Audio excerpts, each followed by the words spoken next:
Cela bien, écoutez, bonjour à toutes et à tous. Donc, c'est le 28e déjeuner jeunes chercheurs du LabEx Futur Urbain. Je rappelle que c'est une collection maintenant. On va bientôt passer la barre des 30, qui a débuté en janvier 2020 et qui nous permet une fois par mois d'entendre la présentation soit d'une thèse achevée, comme c'est le cas aujourd'hui avec Thierry Guillopé, soit d'un travail en cours, ou soit encore aussi de travaux organisés par des postdoctorants ou des ingénieurs de recherche du LabEx Futur Urbain. Alors avant de laisser la parole à Diane Roussel et à Laurent Coudroy de Lille, hein, qui pour le groupe Usage de l'histoire et devenir urbain ont accepté d'organiser cette réunion autour de la thèse de Thierry Guillopé, Diane présentant Thierry et puis Laurent intervenant à la fin de la présentation de Thierry pour modérer et lancer le débat. Je voudrais dire quand même deux ou trois choses par rapport à la place de l'histoire dans le LabEx Futur Urbain. Le LabEx Futur Urbain a été créé en 2011 et au départ, beaucoup de collègues historiens étaient un peu sceptiques par rapport à l'utilité de ce laboratoire d'excellence. Et puis, on a été quelques-uns à y croire, dont Laurent qui était là dès le départ en 2012, en créant d'abord un groupe qui s'appelle Usage de l'histoire et devenir urbain, qui est aujourd'hui coordonné par Diane Roussel et par Laurent Coudroy de Lille. Et puis aussi en 2017, un autre groupe, Inventé le Grand Paris, qui lui aussi a présenté un certain nombre de déjeuners jeunes chercheuses ou jeunes chercheurs. Alors pour nous, en fait, historiens et historiennes, hein, au sens large du terme, hein, historiens de l'architecture, de l'urbanisme, de l'histoire urbaine, on avait la conviction en fait que l'histoire devait avoir quelque chose à dire, hein, par rapport aux futurs urbains, au-delà des questions un peu banales d'héritage ou de patrimoine. Donc, c'est passé aussi ces dernières années par un certain nombre d'opportunités qui ont été toutes fécondes, notamment quand en 2015, le LabEx a ouvert des contrats doctoraux qu'il finançait. Trois de ces contrats ont été occupés par des historiens, hein, celui de Louis Baldacceroni, ensuite Pauline Guillemet, et puis le dernier par Thierry Guillopé. Tous les trois ont soutenu brillamment leur thèse ces dernières années, Thierry ayant soutenu en juin dernier. Donc, je suis extrêmement ravi que Thierry ait accepté, hein, l'idée de présenter une partie de son travail doctoral, parce que sa thèse, vous allez le comprendre rapidement, elle permet d'aborder une question qui est tout à fait essentielle, qui est celle de la discrimination raciale dans le processus de production urbaine. C'était déjà quelque chose qui était bien connu, hein, au sein des Urban Studies depuis plusieurs décennies, notamment marqué par l'importance des études postcoloniales. C'était sans doute moins le cas dans l'histoire urbaine jusqu'à ces dernières années. Je crois que si l'histoire coloniale a accepté l'opportunité de travailler avec des historiens de la ville depuis un certain nombre d'années, hein, c'était moins le cas pour l'histoire urbaine par rapport à l'histoire coloniale. Et je crois que de ce point de vue-là, la thèse de Thierry Guillopé, hein, qui est évidemment pas encore publiée, mais qui devrait l'être, je l'espère, dans les prochains mois, cette thèse, je pense qu'elle marque un tournant dans l'histoire coloniale et l'histoire urbaine, et elle s'inscrit plus largement dans des recherches actuelles qui montrent qu'il y a une nécessité de spatialiser les questions de la domination coloniale, que ce soit dans les territoires coloniaux à plusieurs époques évidemment, mais que ce soit aussi et de plus en plus questionner leurs héritages dans les territoires métropolitains. Bon, voilà ce que je voulais dire en introduction, et je donne tout de suite la parole à Diane qui a accepté de présenter Thierry. Oui, merci beaucoup, Loïc. On est très heureux que Thierry Guillepé présente ses travaux dans le cadre de notre groupe transversal Usage de l'histoire et devenirs urbains, parce que précisément c'est notre raison d'être, interroger les usages de la recherche et des méthodes historiques dans l'aménagement des villes, dans les projets urbains. Et donc évidemment, les recherches doctorales de Thierry s'inscrivent parfaitement dans ces perspectives, puisqu'il va nous les présenter, hein. Il interroge les politiques publiques des logements sociaux en Algérie au moment de la période coloniale. Louis, que tu l'as rappelé, ce qui est intéressant aussi, c'est qu'effectivement, Thierry est un jeune chercheur qui a évolué dans plusieurs équipes et plusieurs réseaux de recherche de Marne-la-Vallée. Donc effectivement, au sein du LABEX Futurs Urbains, tu l'as rappelé, au sein de l'équipe ACP aussi. Et effectivement, la spécificité de ce travail, c'est de réussir à articuler et de mettre en action ce double ancrage entre l'histoire urbaine et l'histoire coloniale, avec cette thèse donc, dirigée par Loïc Padlorge et Sylvie Thénault.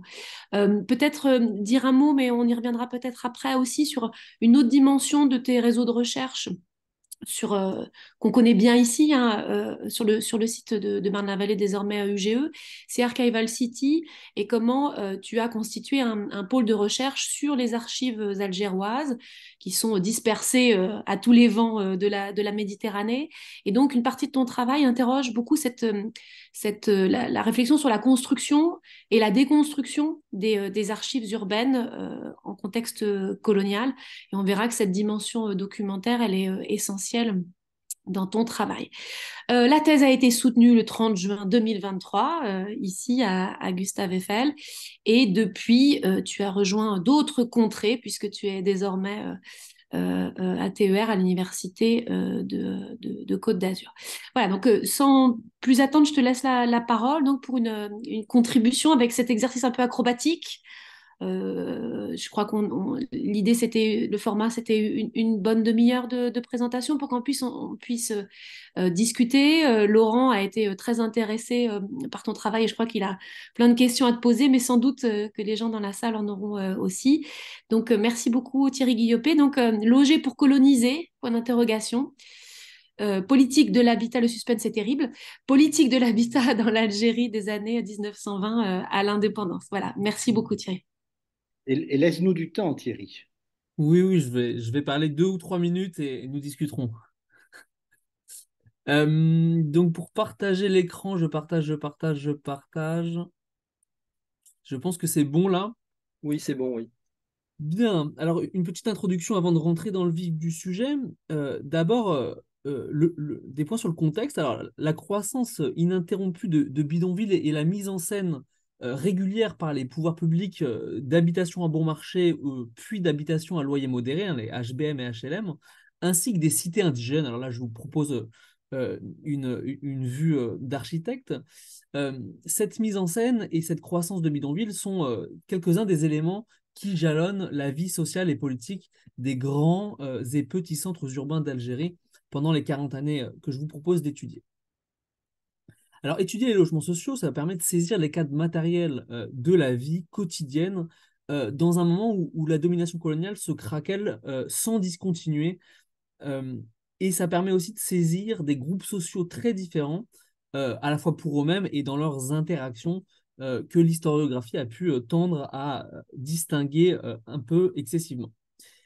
Étudier les logements sociaux permet aussi de ressaisir la question du réformisme colonial d'une part, de la guerre contre-révolutionnaire menée par l'armée française à compter de 1954 d'autre part, et plus largement de ressaisir les expériences vécues sous la domination coloniale en Algérie des années 20 aux années 60. Il y a des questions de rationalisation urbaine, d'aménagement du territoire qui se posent aussi, que j'ai creusé avec des démarches d'anthropologie historique qui permettent de mieux comprendre les rythmes du changement urbain, la brutalité, le plus souvent, sans que ce soit systématique, des changements imposés aux Algériens des villes, qui sont pour l'essentiel d'entre eux des populations prolétarisées et jusqu'alors très mal logées. Euh, et une anthropologie historique qui permet aussi de saisir l'habitat des Européens qui vivent aussi dans des logements très contrastés, pardon, quoique moins précaires. Alors, l'histoire du logement ou de l'habitat en Algérie, elle se caractérise par le manque et les disparités, je l'ai dit rapidement, par un important exode rural des Algériens qui ne cesse de s'aggraver, euh, et l'accès aux logements sociaux, donc hein, des logements particuliers qui sont portés par des financements publics, s'avère très conditionné à la fois par la place que chacun occupe dans la société coloniale, d'une part, et à la fois par la place que chacun occupe dans les hiérarchies sociales euh, pareil. Pour le dire autrement, il vaut mieux être européen et solvable euh, que algérien colonisé, hein, qui sont dénommés indigènes alors, et insolvable. Être électeur est une autre catégorie qui peut aider à l'obtention d'un logement. Bien. Ça, c'était quelques points, disons, de contexte large. Pour ce qui est de la compréhension plus précise, l'histoire locale des relations entre municipalités et sociétés urbaines, euh, l'histoire des relations entre Européens et Algériens, ainsi que la composition des conseils d'administration des organismes, font varier, parfois de façon très importante, le nombre de constructions ainsi que les possibilités pour les citadins d'obtenir un logement.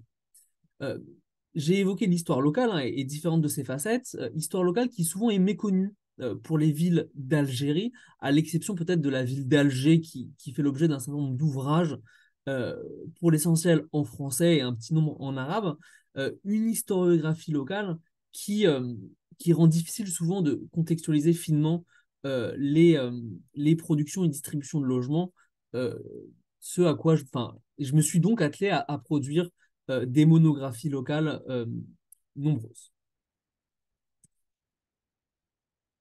Bien, un point sur les archives. Je ne sais pas si la diapositive d'après, vous voyez de la voir là. Euh, Non. Ah oui, c'est bon. Enfin, je pense que c'est bon.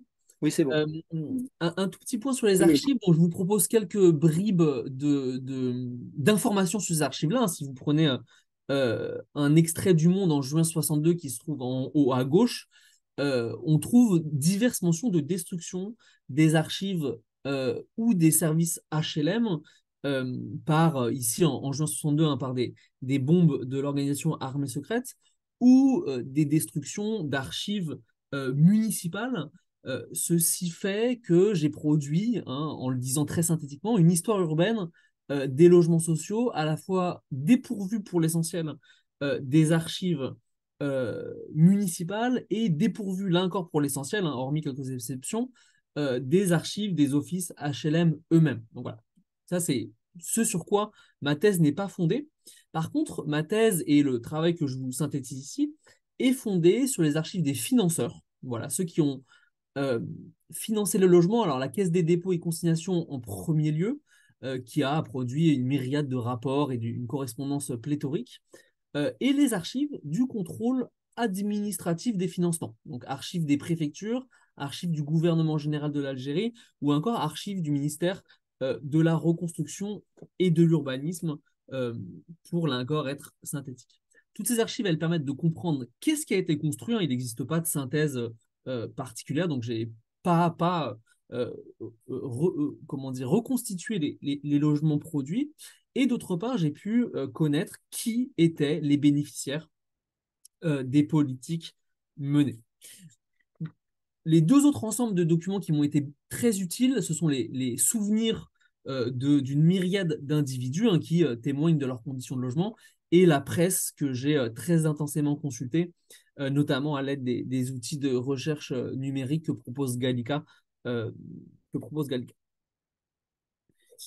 Euh, Bien, juste pour vous exposer à quoi ressemblent les documents qui aident à la connaissance des bénéficiaires, là, je vous propose, sans rentrer dans le détail, des documents qu'on trouve à la Caisse des dépôts qui listent ceux qui bénéficient de prêts à l'accession à la propriété, hein, pour ces deux exemples-là, qui sont des types de logements aidés par la puissance publique. Et vous avez des noms, des prénoms, des noms de métiers, l'argent dont ils bénéficient. Et vous avez des documents qui sont formellement, qui peuvent être assez différents.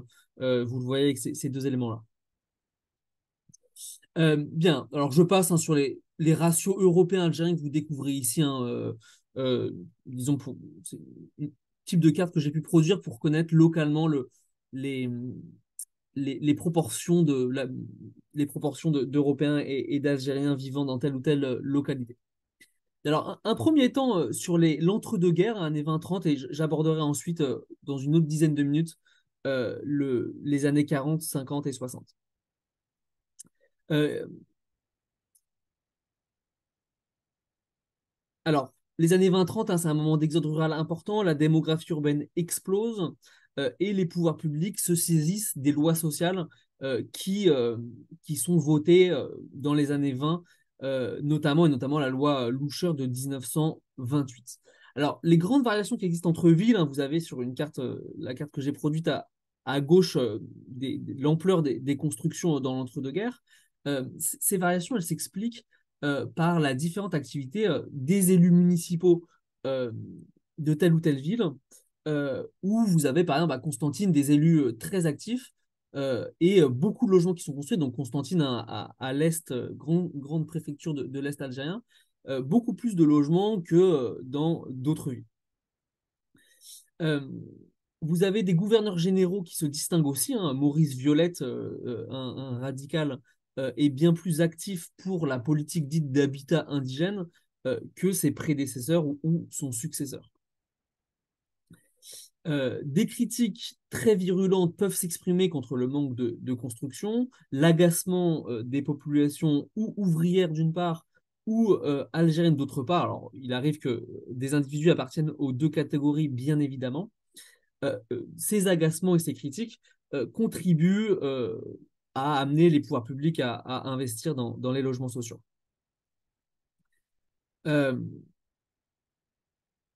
Pour ce qui est de la distribution des logements, les habitations à bon marché ne sont pas formellement réservées aux Européens, hein. Aucun décret ou arrêté ne le leur réserve, mais la non-solvabilité de la quasi-totalité des Algériens les exclut ou des politiques d'accession à la propriété ou des, des- des logements gérés par les offices HLM en location simple.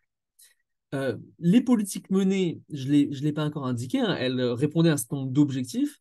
La salubrité des villes, hein, objectif classique des politiques de logement social, mais aussi, c'est beaucoup plus spécifique au territoire colonial qu'à l'Algérie, hein, l'idée de fixer des métropolitains en Algérie en leur octroyant des logements de qualité euh, à moindre coût.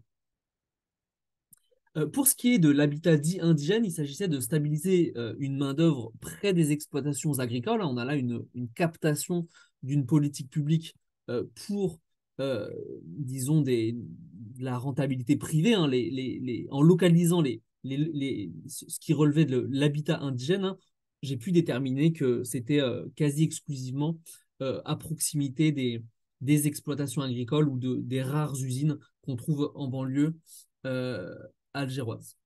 Alors, je vous proposais tout à l'heure les constructions de logements sociaux ici en orange, hein, qui plafonnent à 2500 à peu près à Alger dans l'entre-deux-guerres et autour de 500 voire un millier pour Constantine et d'autres petites villes.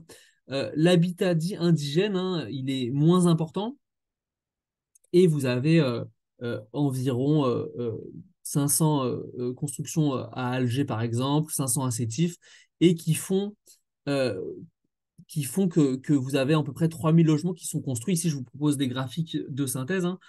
3000 logements indigènes bâtis dans l'entre-deux-guerres dans différentes localités et environ 6000 HBM bâtis dans les communes d'Algérie dans l'entre-deux-guerres. Alors, il faut imaginer 6000 familles hein, qui sont logées dans les HBM, donc environ, hein, c'est des sources qu'on prend et qu'on peut projeter, 40 000 individus, hein, ce qui est important à l'échelle du peuplement européen et par différentes démarches quantitatives, j'ai estimé que la proportion d'HBM bâtis en Algérie était bien plus importante que le nombre d'HBM euh, bâtis en métropole au même moment. Alors, euh, que je synthétise un petit peu des éléments que j'avais prévus. Le, un des objectifs importants de ce qui est porté par les conseillers municipaux, architectes, bailleurs sociaux, hein, c'est l'idée de mettre en contact européens et algériens euh, dans des propos hein, qui se ressemblent pour l'essentiel des années 20 aux années 60. Euh, voilà, vous avez un débat, hein, faut-il, alors une partie des bailleurs et des conseils municipaux défendent cette idée de contact, d'autres un petit peu moins, mais en tout cas, vous avez hein, ces positions-là qui se retrouvent sur une quarantaine d'années. Ce qui détermine souvent les, la localisation des cités, ce sont non pas le souhait de séparer les populations, euh, mais les opportunités foncières hein, qui permettent d'obtenir du terrain à moindre prix. Euh, voilà, alors les opportunités foncières, c'est un premier élément important. Euh, pour ce qui est de la quête d'un logement, si je reviens sur cette autre facette de mon travail, le peu de relations qu'entretiennent l'essentiel des Algériens avec les Européens ne les incite pas le plus souvent à rechercher un HBM dans les immeubles bâtis. Autre élément qui fait que peu d'Algériens quittent et bénéficient d'un logement social dans l'entre-deux-guerres, c'est le souhait de préserver son quant à soi ou de se tenir à distance, au moins dans la vie quotidienne, des Européens. Euh, un dernier point avant d'aborder les années 40, c'est l'idée d'habiter en algérienne ou en algérien les logements. Ici, j'ai extrait une citation d'un ouvrage de mémoire de Ammar Ben Toumi, euh, qui il expose le ressenti de sa mère. Pour ma mère et pour moi, ce fut une grande découverte. Ma mère était heureuse de constater qu'elle allait disposer d'une grande cuisine, de toilettes indépendantes, mais elle fut beaucoup plus réservée lorsqu'elle vit la salle d'eau et surtout la douche. Elle annonça alors que pour ce qui la concernait, elle s'en excusait, mais elle ne pouvait renoncer au hammam traditionnel. Bon, voilà, vous avez ce genre de témoignage euh, qui, euh, qui permet de rentrer dans l'intimité des foyers et de comprendre le changement social, et ici le changement à l'échelle d'une famille et d'une femme euh, algérienne. Euh,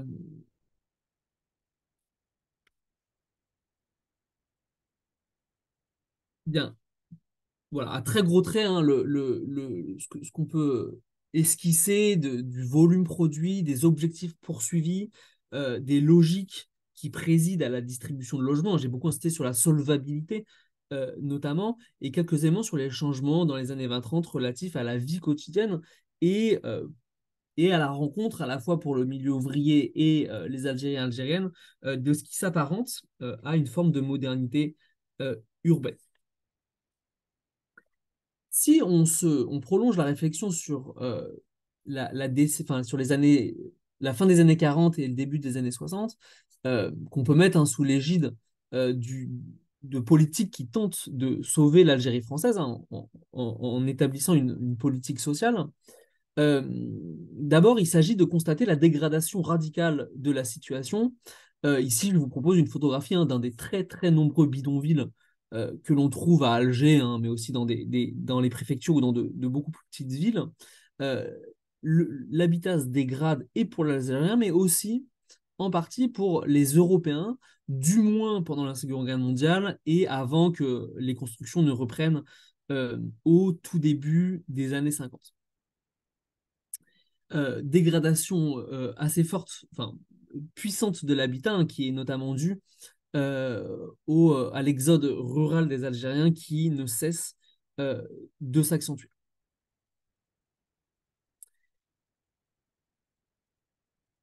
Pour se centrer sur la ville d'Alger, qui est très connue le début des années 50, vous avez un maire qui est élu en mai 1953, Jacques Chevalier, qui mandate Fernand Pouillon pour bâtir d'importantes cités à Alger. Ça, c'est quelque chose qui est connu. Ce que j'ai pu un petit peu mieux déterminer, c'est qui habitait dans les logements produits, dessinés par Fernand Pouillon, là encore en me penchant sur des listes de locataires ou des rapports, ici un rapport financier établi par Michel Rocard, qui me sert pardon, de socle documentaire pour comprendre l'évolution la proportion d'habitants dans certaines des cités qu'il a bâties. Michel Rocard, qui est alors inspecteur des finances, qui produit un rapport sur l'office HLM d'Alger, pendant qu'en parallèle, il produit un rapport très connu lui aussi sur les centres de regroupement. Alors, vous avez ici le peuplement pardon, de la cité de Deir el Marsoul qui se situe sur les hauteurs d'Alger, et on observe en une année, qui est aussi un an et demi à peu près, le moment de début 56 à fin 57, le moment où les tensions à Alger se radicalisent, et vous avez, on peut observer du moins un départ des familles européennes hein, qui sont de moins en moins nombreuses euh, au fil de ces mois-là, passant de 250 environ à 200, et puis le chiffre ne cesse de décroître euh, dans les années qui suivent. Donc, voilà, ce genre-là encore d'éléments que j'ai déterminés qui disent des choses, à la fois des ambitions de cohabitation portées par Jacques Chevalier, des ambitions de distribution de logements aux populations algériennes, et, si l'on veut, de l'échec de cette ambition-là, avec des départs de familles européennes. Euh, voilà, je vous reproduis en dessous, hein, je vous laisse la découvrir, les tensions que la politique de Jacques Chevalier a occasionné à Alger avec le général Massu qui, quelque temps après avoir écrasé la rébellion à Alger, s'oppose fermement à Jacques Chevalier et à ses soutiens qui restent en place. Je vous l'avais indiqué, hein, le débat, je vais vous reproduire un autre document, le débat sur rapprocher ou séparer populations colonisées ou européens se prolonge à un moment important de l'urbanisme des politiques de l'habitat, à la fois en Algérie mais aussi en métropole. Hein. C'est le congrès national qui se déroule pardon, à Alger au printemps 1952. Et dans l'un des nombreux rapports, un individu, l'un des fers de lance, si l'on veut, des politiques de l'habitat, le docteur Montaldo, euh, insiste phrase après phrase dans l'un de ses discours sur le fait qu'il importe, et je le cite ici, hein, il importe ici de ne point faire un cloisonnement racial. Tout artificiel est toujours condamnable. Par nos instructions, nous devons faciliter une politique de contact, hein, c'est en gras dans le texte, afin de mieux connaître et davantage se pratiquer et pour autant mieux s'aimer. Donc voilà, ça c'est peut-être l'une des citations qui me semblait la plus significative et que l'on retrouve sous mille facettes pendant la période étudiée et d'autant plus quand la situation se crispe en Algérie. Alors, il n'en reste pas moins qu'à côté de cette rhétorique-là, la solvabilité joue toujours un rôle important pour écarter les Algériens des logements de qualité et que des cités spécifiquement dédiées aux indigènes sont toujours bâties. Euh, Alors, dernier point de la fin des années 50, début des années 60, les politiques de l'habitat sont largement incluses dans les plans dits de développement de l'Algérie. Alors, il y a, le plus connu d'entre eux est le plan dit de Constantine, et l'habitat est largement mobilisé là-dedans. L'habitat est aussi largement mobilisé dans l'objectif de faire s'installer en Algérie, en parallèle de ces plans dits de développement, des militaires qui auraient, à la fin de leur service, le souhait de s'installer en Algérie.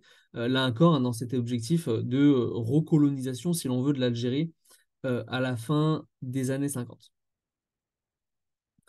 Ce que vous avez aussi, ce sont des coopératives. Alors, je ne les ai pas évoquées ici hein, dans cette brève présentation, mais des coopératives qui permettent, des sociétés de statut privé qui permettent pour la première fois ou presque à des Algériens d'obtenir un logement en accession à la propriété. Hein. Ici, je vous propose une cité hein, avec les coursives caractéristiques de certaines des cités de cette fin des années 50.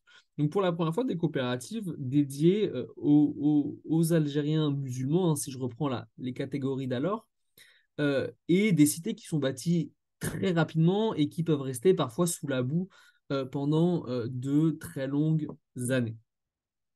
Enfin, en tout cas, à la fin des années 50 et au début des années 60. Euh,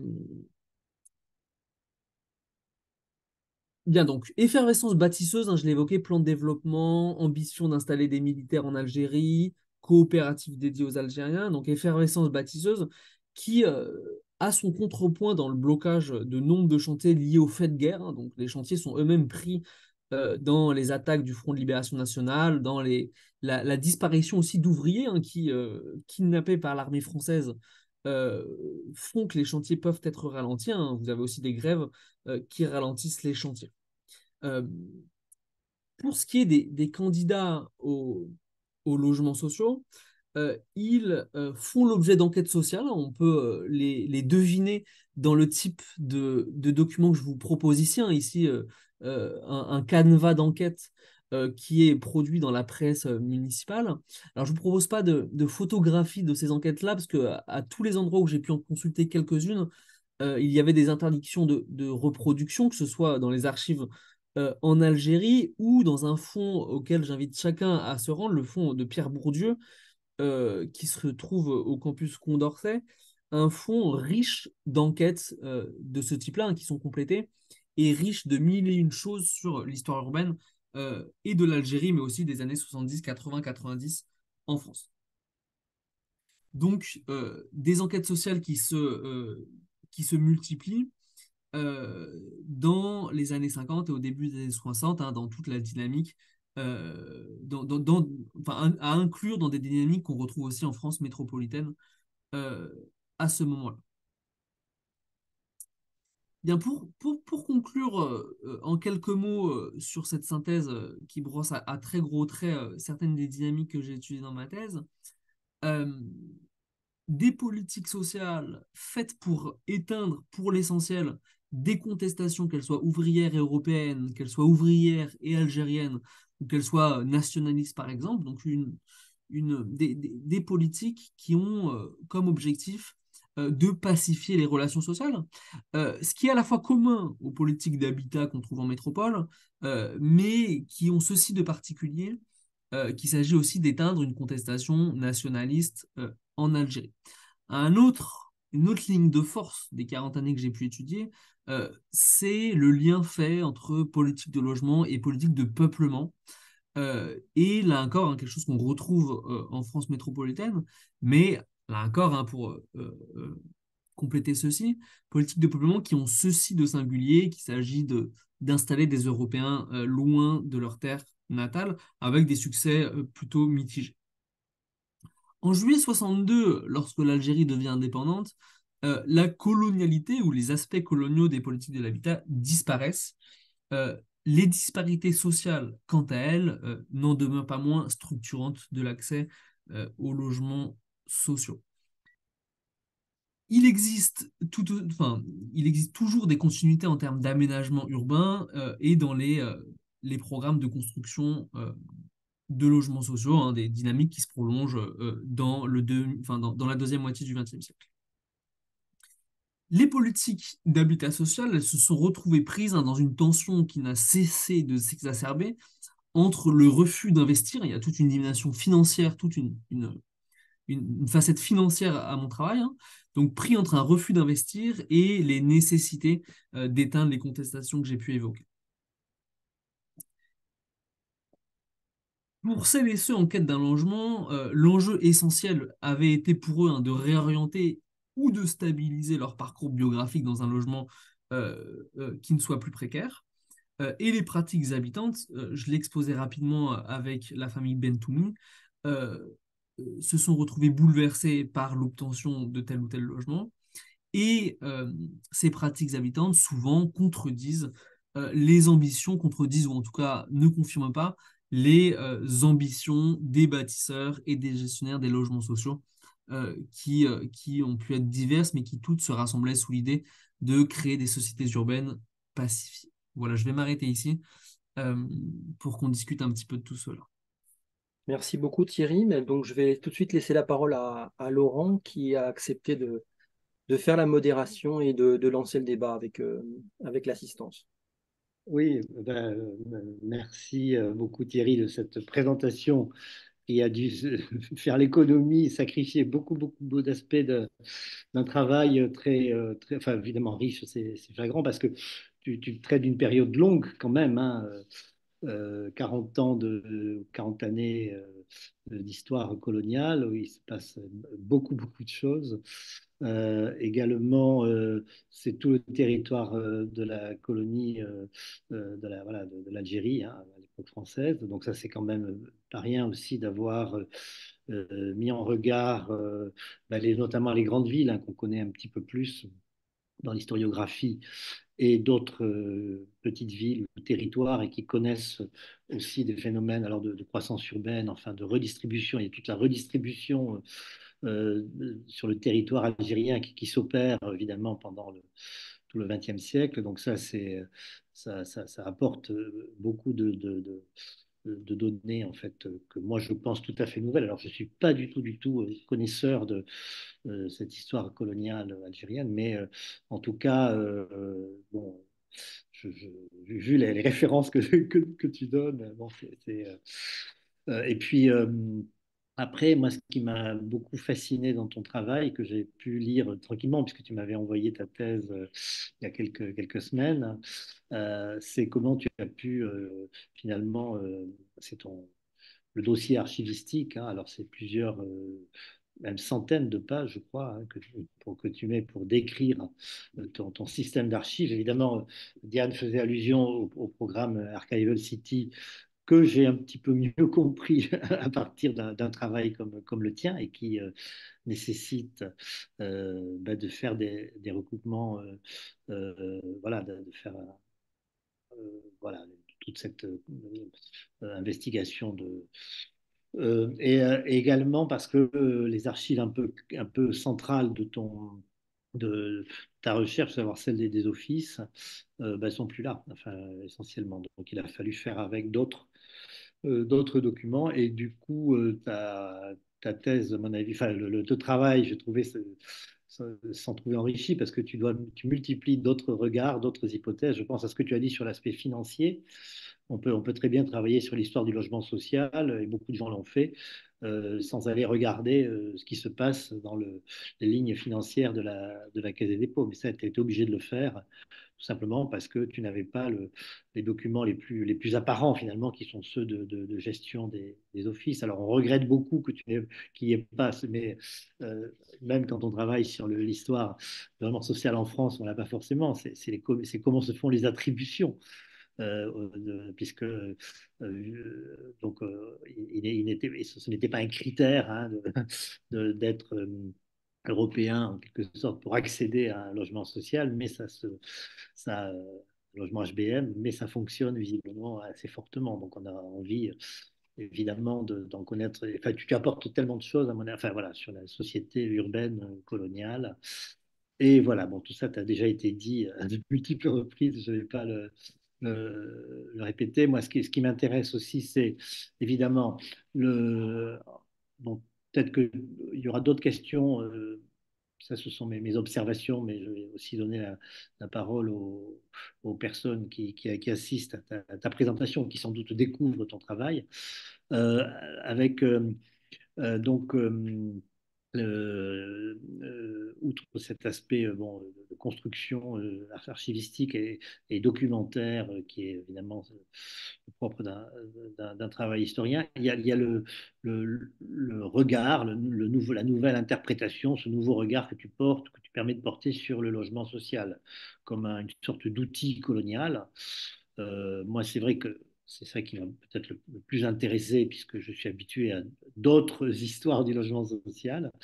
Et évidemment, c'est très peu connu, hein, c'est très important dans le cas algérien. C'est dissimulé par le fait que c'est l'Algérie donc française où s'appliquent les cadres un peu ordinaires des départements français. Donc il y a des offices HBM, il y a tout ce qu'il faut, mais sauf que c'est l'Algérie. Voilà, donc ça c'est assez passionnant.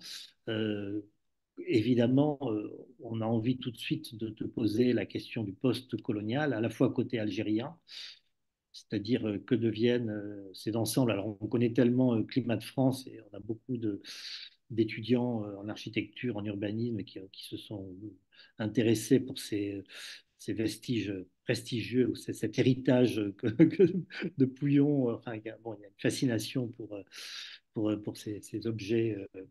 Voilà. Évidemment, est-ce que, enfin, c'est un peu à côté de ton travail, mais est-ce que cette gestion s'arrête brutalement en 62 ou est-ce quel suivi finalement se passe dans l'Algérie post-coloniale, on peut dire, et puis d'autre part en France, évidemment, l'histoire du logement social après les années 60 peut être compris évidemment comme une histoire post-coloniale. Donc, enfin, c'est en ce sens que ce que tu éclaires est tout à fait important, en fait. Voilà, donc bon, c'est des remarques que je peux faire comme ça, un peu de manière débeauté. Le fait aussi sur ta chronologie que tu as présentée. euh, alors, il y a un tel feuilletage dans ton travail où on voit les différents paramètres de, euh, qui gouvernent cette politique d'habitat social en Algérie, qui bouge tout au long de ces 40 années. Et du coup, c'est vrai que la chronologie, au sens strict du terme, on, elle est tellement graduée dans la, que voilà.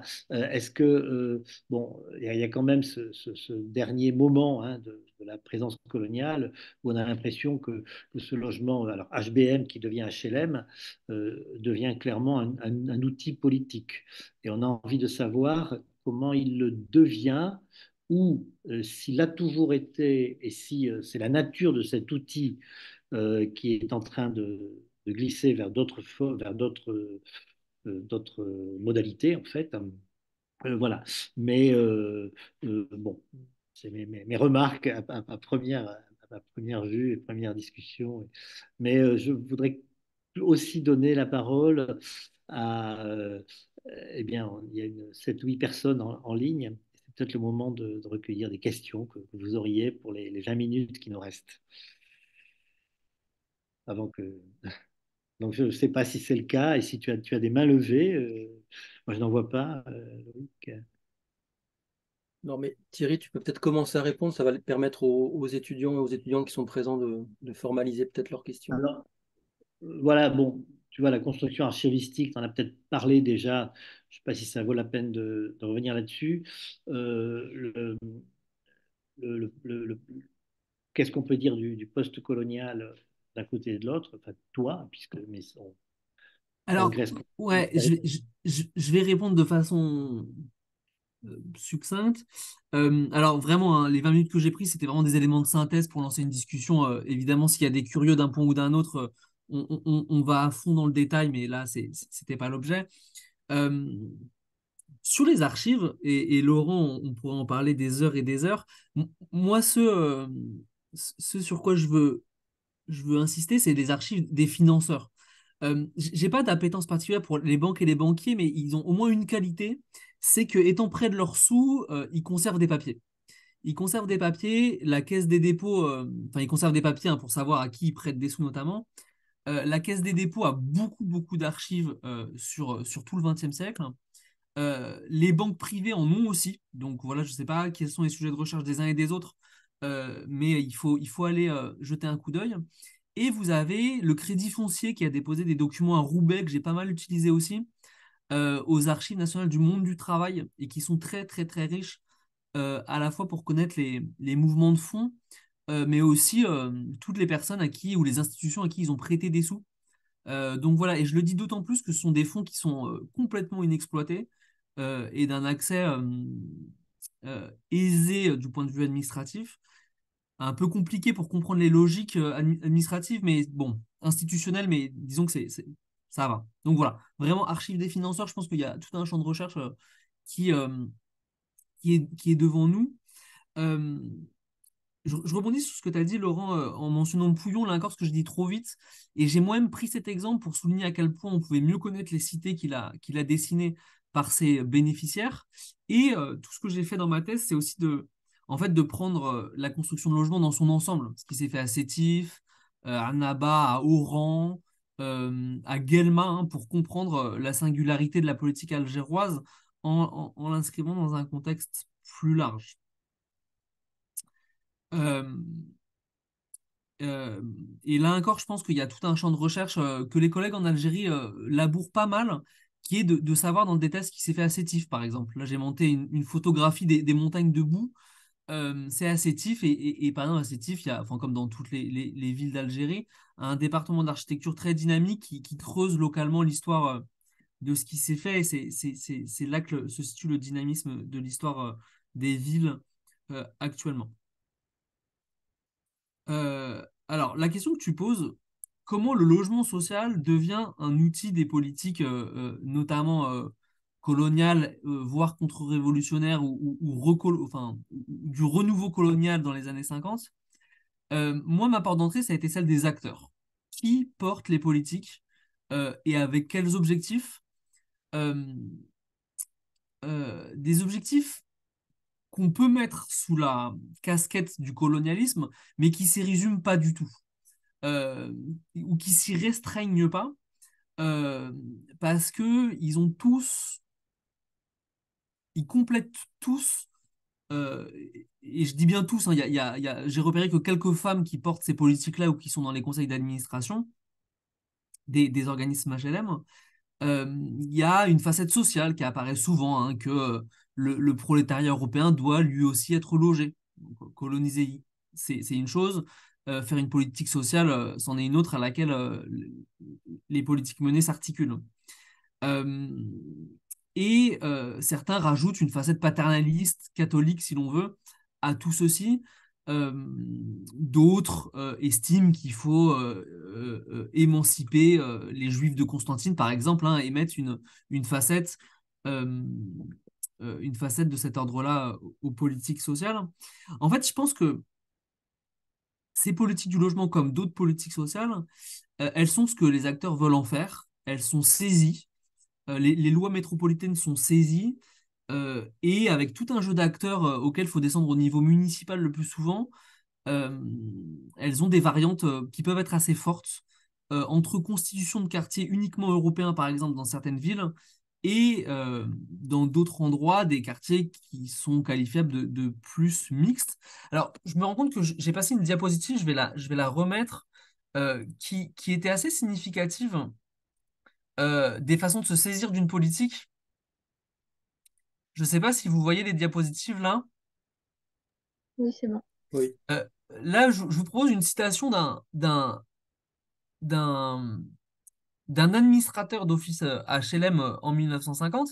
Et lui, il expose dans la presse quotidienne en arabe comment pour lui euh, agir dans un office HLM, c'est un moyen de favoriser l'avancement et le développement intellectuel et social dans le cadre islamique. Et vous avez ce genre de, d'appropriation de politique qui donne des tonalités singulières au logement social. Donc voilà, bon, après là, je vous ai donné 3 4 5 exemples, on peut les multiplier, mais vous avez des façons différenciées de faire du logement social quelque chose de politique qui l'excède. Et après, je vais me taire et laisser la parole à chacun. La question postcoloniale, il y a une collègue à laquelle je vous renverrai, qui travaille beaucoup sur les logements sociaux des années 80, 90, 2000, c'est Laurence Dufresne, qui fait, bon, je vous note son nom pour ceux qui sont intéressés par la question dans le chat, qui mène en fait le travail que j'ai fait sur le moment colonial, sur l'Algérie indépendante, et qui distingue des ruptures et des continuités. Beaucoup de continuités. Certains des bénéficiaires majeurs des logements sociaux des années 90-2000 sont des fonctionnaires algériens, des administrations nationales et locales, qui en fait sont, bon, comme en France, hein, la quintessence des populations solvables, qui ont un statut particulier et qui ont des rentrées, et qui ont donc des rentrées régulières et convenables d'argent. Donc là-dessus, il y a une continuité vraiment très forte entre moment colonial et Algérie indépendante. Pour ce qui est des bénéficiaires, bon, il y aurait des ruptures non négligeable sur les questions d'aménagement, hein, les nécessités étant telles dans l'Algérie indépendante que tout ce qui entourait la construction de logements, hein, routes, aménagement public, par exemple, c'est assez largement dégradé, ou du moins a été mis un peu au rebut les dernières décennies. Voilà, bon, je m'arrête là-dessus. Merci. Ben, les fonctionnaires, c'est pas seulement des solvables, c'est aussi des représentants de l'État et de l'administration. En Bon, plus. enfin, alors, il y a Amel Barny qui veut poser une question. Est-ce que vous pouvez... Oui, Très est-ce qu'on bien. m'entend? C'est bon? Très bien. Oui. Alors, j'ai deux questions. La première porte sur les archives. Je sais qu'on a beaucoup parlé des archives, mais j'ai une question sur, au niveau de l'accessibilité. Déjà, est-ce que on peut, enfin je parle spécifiquement des archives qui se trouvent en Algérie. Est-ce que elles sont accessibles plus ou moins, et est-ce qu'elles sont écrites parfois en arabe? Et j'ai une autre question. Est-ce que l'effervescence qui a été décrite par Thierry, elle s'est complètement arrêtée en 1962, ou il y a eu un déclin par rapport aux tensions qui ont commencé à émerger? Donc voilà. Euh, je ne sais pas si Loïc, les questions vont dans le même sens ou pas. Non, elles vont pas dans le même sens, donc je préfère que tu répondes d'abord. Euh, alors, pour répondre par bon, enchanté Amel, je ne sais pas, juste en un mot, quelle est votre recherche ou... Moi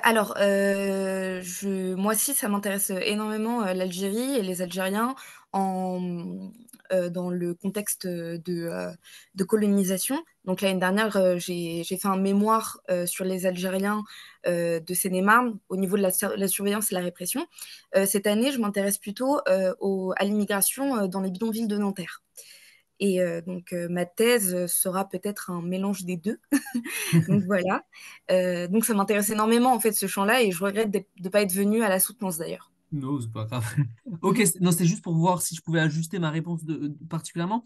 Alors, pour ce qui est de, bon, j'ai parlé d'effervescence constructrice qui s'accroissait notamment au moment de la guerre.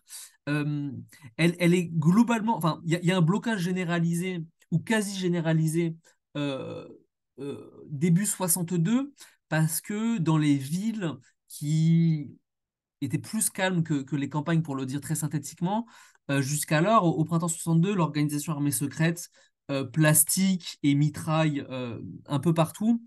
Et les chantiers sont globalement à l'arrêt.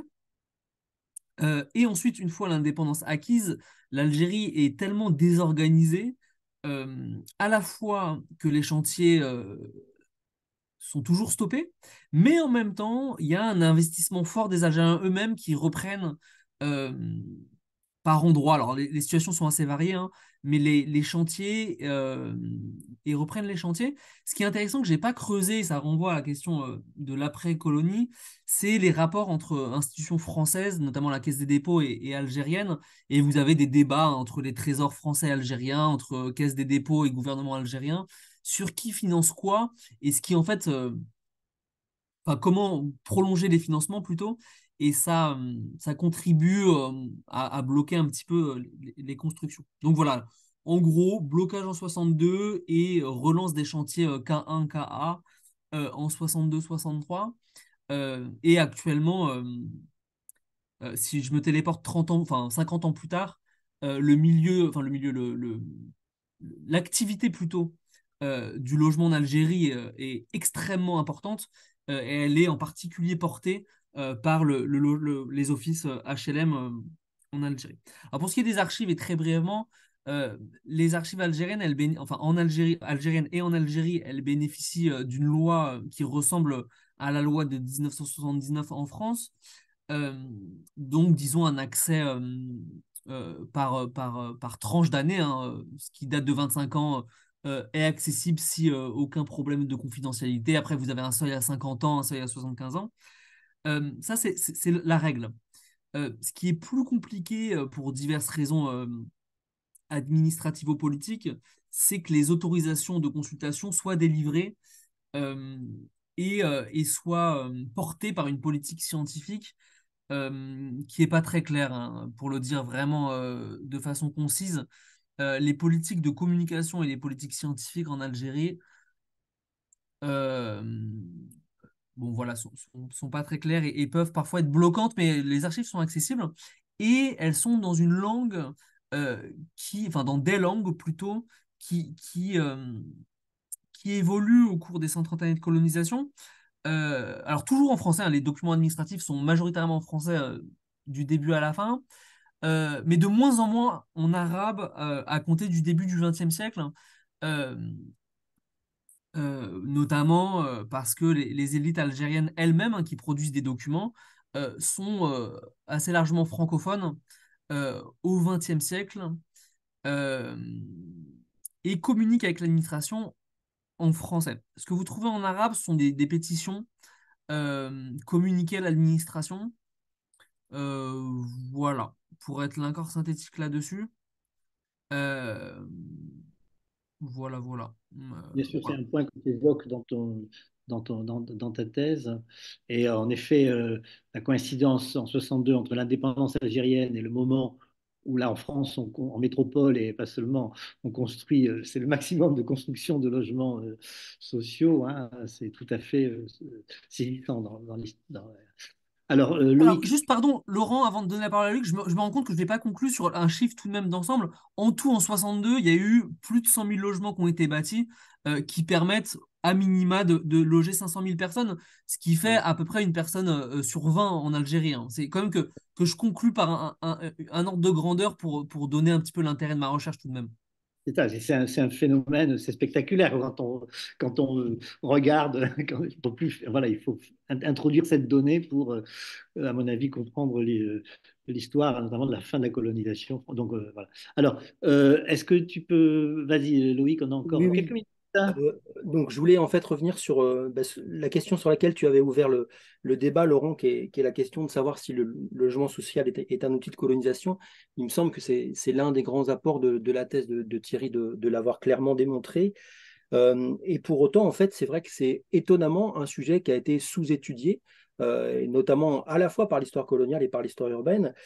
Par exemple, en fait, si on descend au sud du Sahara, où il y a des colonies qui ne sont pas des colonies de peuplement comme l'Algérie, mais où des colonies dans lesquelles la France investit énormément dans les villes, que ce soit à Dakar ou à Abidjan.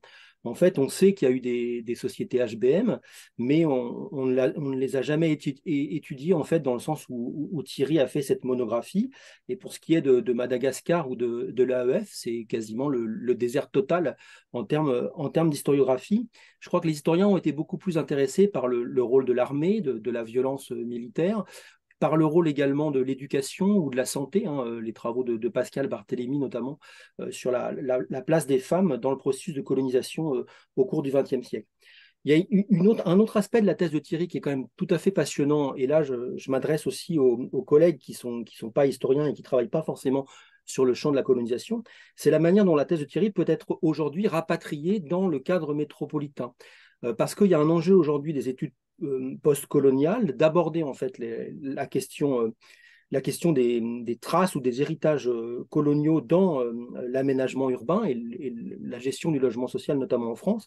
Je fais très clairement référence à la thèse de Jeannot et Vulbeau, qui a parlé en fait du logement social à Roubaix et de la manière dont les Algériens étaient traités dans ce logement social, avec des conclusions qui, moi, me paraissent tout à fait discutables, mais qui, en l'occurrence, montrent qu'il y a des questions comme celles que Thierry a posées lors de son exposé aujourd'hui, qui sont des questions qui méritent d'être regardées à cette aune-là.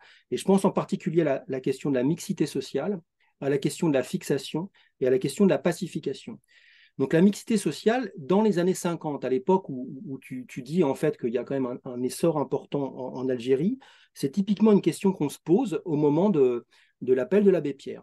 L'appel de l'abbé Pierre lors de l'hiver 54, en fait, il y a finalement, il gêne énormément les pouvoirs publics français qui veulent faire tout sauf des cités d'urgence et qui veulent faire tout sauf en fait essayer de distinguer en quelque sorte des cités d'habitat précaires pour ceux qui n'ont pas de logement et des cités d'habitat aux normes que sont désormais les normes HLM. Et donc l'État ne tranche pas et laisse propager en fait les bidonvilles jusqu'à la fin des années 1960. Et on voit bien comment cette question de la mixité sociale, dont les sociologues nous disent qu'elle émerge dans les années 80 ou 90, en fait, elle est déjà présente en fait dans les années 50 dans le débat. Et de ce point de vue-là, il y a un intérêt à rapatrier aussi un certain nombre de tes questionnements vers la métropole. Donc la fixation, ça c'est plutôt une question qui est devant nous. Elle a été très très importante au XIXe siècle. Hein. La classe ouvrière devait être fixée à un moment donné et fixée par le logement, et notamment par le logement ouvrier, patronal, par le logement social.